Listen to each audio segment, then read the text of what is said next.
Eh bien bonjour tout le monde, aujourd'hui on se retrouve pour une nouvelle vidéo, une nouvelle interview. On est au cinéma Les Alizés à l'occasion du Vertical Fest, le premier festival en format vertical. Nous accueillons du coup Théo Fernandez, acteur, comédien, auteur et aussi a créé son école d'acting. On va en parler tout de suite dans l'interview. J'espère que cette vidéo vous plaira. Asseyez-vous, prenez vos popcorn et bonne interview. Bonjour Théo, comment tu vas? Ça va et toi? Ça va super. Toi, comment tu t'appelles? Lucas. Donc aujourd'hui on est au Vertical Fest. Exact. Donc qu'est-ce qui t'es jury du coup au Vertical Fest? Ouais. Qu'est-ce qui t'a donné envie du coup d'être jury pour ce festival? Moi j'adore la nouveauté, j'adore les nouveaux formats, j'adore aussi le fait d'accessibiliser un petit peu le cinéma.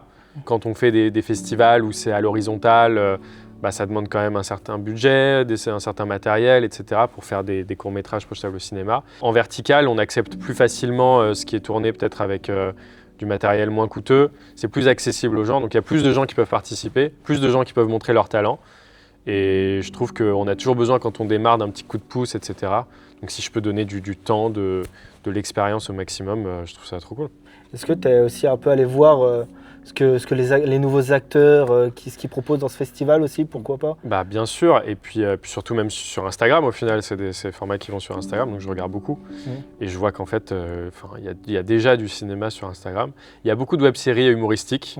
Les gens adorent faire ça, et ça marche. C'est bien, c'est littéralement bien. Je trouve que c'est très français le côté humoristique. Ouais, c'est vrai, ce côté un peu Kaamelott. Bref. Oui, c'est ça, scène de ménage aussi. Je trouve que voilà, si on a ces références-là et qu'on aime ça, en fait, tu peux aller sur les réseaux et retrouver des choses qui sont aussi qualitatives. Donc c'est déjà le cas, quoi. C'est même pas un truc qui va arriver, c'est déjà le cas. Et je trouve ça trop cool, quoi, trop bien. Et toi, tu as ouvert du coup une école d'acting. Exact. Qui marche, tu as commencé tout seul. Tu as commencé à être prof tout seul aussi, c'est toi qui as commencé à enseigner tout seul. C'est ça. Et après, tu t'es entouré. Comment ça s'est passé En fait, c'est vraiment fait très naturellement. C'est qu'il y a des gens qui voulaient que je les coach. Et moi, j'adore ça parce que ça me fait énormément apprendre de verbaliser, de devoir mettre des mots sur le jeu, sur quelque chose qui est très dur à décrire. Donc j'ai beaucoup aimé ça, j'ai découvert plein de choses. J'ai découvert que des gens peuvent s'améliorer. C'est bête, mais il y a plein de gens encore aujourd'hui dans le cinéma qui disent c'est comme ça, quoi. Soit tu as du talent, soit tu n'as pas de talent. Il y a énormément. Tu nais acteur ou tu n'es pas acteur. Et en fait, moi, je trouve qu'aucune question n'est stupide. Et pour le coup, je n'aurais pas su me prononcer. Et c'est en voyant des gens, parfois, mais en une heure, passer de A à déjà à un niveau. Et c'est fascinant de voir ça. Et du coup, c'est possible. Donc déjà, à partir de là, je me suis dit, si c'est possible, autant creuser le truc. Et puis, il y a eu beaucoup de demandes. Du coup, j'ai commencé à faire par visio et tout. Et là, en fait, j'ai vu que c'est beaucoup de la compréhension, l'acting, et donc on pouvait coacher des gens à distance. Et du coup, je me suis dit, tous ces gens qui ne peuvent pas aller à Paris, qui ne peuvent pas arrêter leur taf ou leurs études, en fait, mettons-les en relation avec des gens qui sont dans le cinéma, à distance. Et après, j'ai, avec mes associés, créé des studios de tournage à Paris pour la partie physique qui est quand même importante, quoi. Et est-ce qu'on est d'accord qu'on peut quand même t'envoyer des vidéos, démos, etc. pour que tu donnes des conseils sans avoir une qualité exceptionnelle à l'image? Juste, on peut avoir un téléphone, il n'y a pas besoin de lumière, etc. En fait, tu sais, la plupart des castings aujourd'hui, ils démarrent en self-tape, on appelle ça le casting en self-tape. C'est-à-dire, on ne peut pas recevoir tout le monde, toutes les candidatures, donc en physique. Donc, envoyez vos vidéos. Et là, évidemment, il faut qu'il y ait une lumière pas trop mal, qu'on te voit bien et tout, mais personne ne demande en self-tape à un niveau de réal exceptionnel. C'est simplement qu'on te voit bien jouer, en fait, tout simplement. Et après, si tu as le niveau, tu passes en ce qu'on appelle en callback, c'est-à-dire que tu es rappelé pour le casting. Donc, on ne demande pas... Tu as des élèves qui ont joué dans des films ou des séries actuellement? Ouais, bien sûr. Là, on a 3 élèves qui sont à Cannes, projet moteur, à la Semaine de la Critique. On a une élève qui est dans un long métrage avec Bastien Bouillon en ce moment à Cannes. Donc après, là, tout à l'heure, j'ai reçu un email d'un élève qui m'a dit qu'il était hyper ravi parce qu'il avait un premier rôle dans un film sur Amazon Prime. Donc évidemment, c'est génial et ça fait vachement plaisir de voir qu'il y a des gens qui...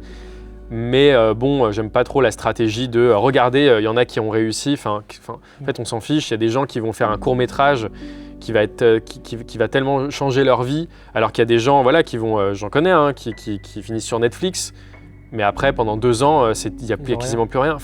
En fait, ça ne veut rien dire, ça, donc je ne l'étale pas, tu vois, je ne le mets pas comme ça en haut de l'affiche, parce que le plus important, c'est de comprendre l'acting, d'être passionné, de vivre cette transformation que tu vis à travers le parcours, d'avoir une bonne bande démo, un bon shooting, de recevoir des castings.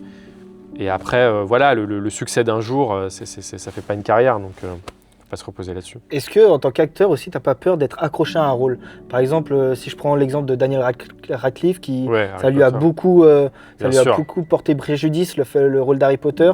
Est-ce que toi, ça t'est arrivé aussi avec les tuches? Bah ouais, après j'ai fait au maximum de choses différentes. Je me suis efforcé à fond de faire. J'ai fait plus de drame que de comédie dans ma vie. Et après, voilà, moi, ce que je dis aussi aux élèves, c'est si vous êtes enfermé dans quelque chose, c'est qu'au moins vous y êtes.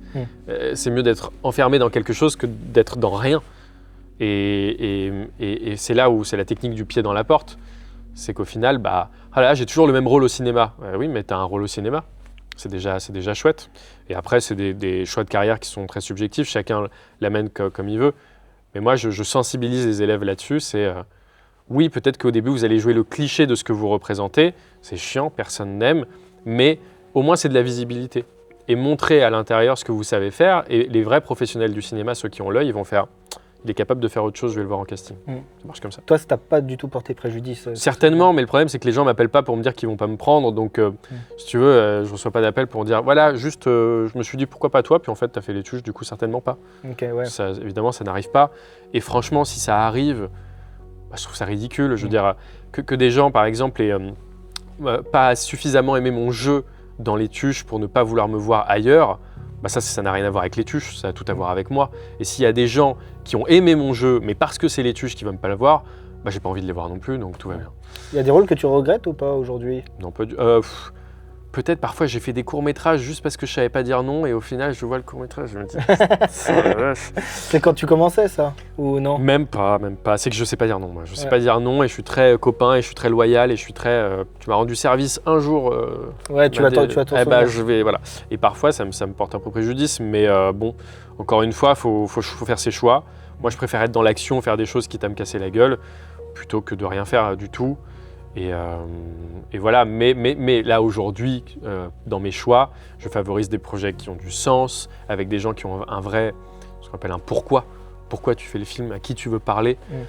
Le pur divertissement, j'aime bien les tuches parce que c'est toujours un conte, il y a toujours une forme de morale, un truc de la famille, donc j'aime bien. Mais sur les projets où il n'y a pas de fond, en fait, je me dis, moi j'ai envie que ma vie ait du sens, donc j'ai envie de faire des choses qui ont du sens, donc les trucs qui n'ont pas de fond. Si un tuche 10, tu le feras pas? Moi, je viens de dire que j'aimais bien les tuches. Oui, tu aimes les tuches, mais au point d'aller jusqu'à faire un 10. En fait, 10 ou 20 ou 30, en fait, c'est toujours qu'est-ce qu'il y a derrière. Et parfois, ça peut être juste s'amuser. Parfois, Jean-Paul, il dit, c'est s'amuser, quoi. On s'aime bien, on aime rire, on aime faire ça, ok. Et la comédie, c'est un genre qui est tellement méprisé que c'est pas parce que c'est de la comédie que c'est juste du divertissement. Et la bonne comédie, il y a toujours quelque chose à en tirer. Et parfois, c'est simplement l'admiration de la comédie qui a à en tirer. Donc non, moi, comme je viens de dire, je choisis vraiment par rapport au pourquoi, à qui sont les gens qui le font, etc. Et c'est plus par rapport à ça. Ok. Et toi, du coup, est-ce que tu as mis pause à ta carrière de cinéma grâce à ton école, j'ai envie de dire? Fatalement, il faut faire des choix. Moi, j'adore jouer, mais encore une fois... c'est que du coup, ça me permet de privilégier certains projets par rapport à d'autres. Et j'aime énormément l'école, l'agence, tout ce qu'on crée pour les gens. C'est ça qui me fait je crois qui m'anime le plus. Donc c'est sur quoi je passe la majeure partie de mon temps. Et voilà, je pense que j'alloue peut-être plus de temps à tout ce qu'on construit avec l'école et l'agence que ma propre carrière, mais parce que c'est tellement agréable aussi de voir des gens que tu formes qui vont jouer après. C'est un plaisir qui est infini. Tant qu'il y aura des élèves, il y aura ce plaisir-là. Alors que moi, c'est restreint à moi-même, quoi. C'est plus satisfaisant de voir quelqu'un que tu as aidé, accompagné, réussir, plutôt que toi dire j'ai eu ce rôle? Ouais, quelque part il y a de ça. Et surtout, ce plaisir-là se démultiplie est proportionnel au nombre d'élèves. Alors que moi, ça n'arrive que quand ça m'arrive à moi. Donc quelque part, je me descends de moi-même et je suis un petit peu en chaque personne. Et c'est plus satisfaisant, ouais. Et quand tu es Théo Fernandez, est-ce que tu passes encore des castings? Ouais, bien sûr, bien sûr. En fait, pour plus passer de casting, il faut arriver à un certain niveau auquel je ne suis pas. Ça arrive qu'on me propose des projets directement. mais c'est plus rare. La majeure partie du temps, je passe des castings. Est-ce que tu peux me dire ton top 3 films à voir? Absolument. C'est tellement sûr. À voir. Ouais. À voir pourquoi. Ou alors, toi, ton top 3 des films. Moi, mon top 3, je peux te le... Oh là là. C'est hyper difficile. J'ai un top 1 qui est... voilà, je sais pas pourquoi. Enfin, je pourrais à la fois en parler des heures et à la fois ça se passe de mots. Mais c'est Phantom of the Paradise. C'est un film de Brian De Palma, pour ceux qui ont vu Scarface et tout. C'est lui. Et c'est un film qui parle du show business. Et du coup, c'est un film dans le film, dans le film. Et c'est... voilà, moi, c'est un film qui me touche énormément. Je trouve qu'au cinéma, il y a énormément de règles à ne pas briser pour garder le spectateur dans le film. Ce film les brise littéralement toutes, mais garde le spectateur dans le film. C'est un peu une prouesse. Et moi, il me touche particulièrement le bien, le mal, Dieu, le diable, tout ça, c'est des trucs qui me parlent. Et ça traite très bien de ça. Et après, on en voit tellement des films. T'as des films que tu as vus très récemment et du coup, tu te dis, est-ce que c'est vraiment dans mon top 3 ou est-ce que c'est juste parce que l'empreinte de ce film est encore très, très neuve? Et top 1, c'est déjà bien, non? C'est bien, top 1. Top 1, tu veux pas te mouiller plus? Non, pas plus. Eh ben, merci Théo. Merci beaucoup. Eh ben, on va conclure cette interview. Merci d'avoir regardé du coup, cette vidéo, cette interview. Merci et bravo pour ce décor. Faut savoir qu'on n'est pas dans un vrai cinéma, c'est un décor qui a été installé par l'équipe. Exactement, l'équipe déco est exceptionnelle.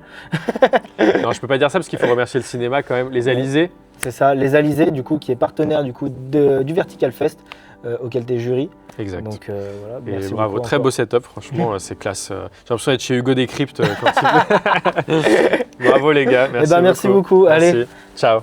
J'espère que cette vidéo vous aura plu. En tout cas, n'hésitez pas à liker, à partager et à commenter cette vidéo. N'hésitez pas. Et si vous voulez d'autres interviews comme ça, écrivez-le en commentaire.